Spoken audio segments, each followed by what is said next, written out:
દોસ્તો, સ્વાગત છે તમારું મારા એક નવા વિડીયોમાં। અત્યારે વાગ્યા છે રાતના 8। જમવાનું બને છે, ચાલો હું બને છે તમને બતાવું। જમવામાં ભીંડાની સબ્જી બની છે, બાજરાના રોટલા છે, આ ગુંદાનું અથાણું બનેવું છે, સંભારો। તો જો દોસ્તો, આપણી જમવાની ડીશ લાગી ગઈ છે। તો આપણે હવે આને ટેસ્ટ કરીને બતાવું કેવું બન્યું છે।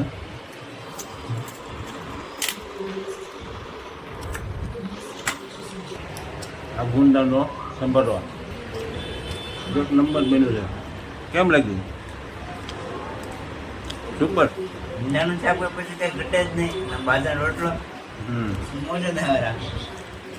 તો દોસ્તો, આ જ હતો મારો વિડીયો પસંદ આવે લાઈક કરજો, શેર કરજો, ચેનલને સબસ્ક્રાઈબ કરજો।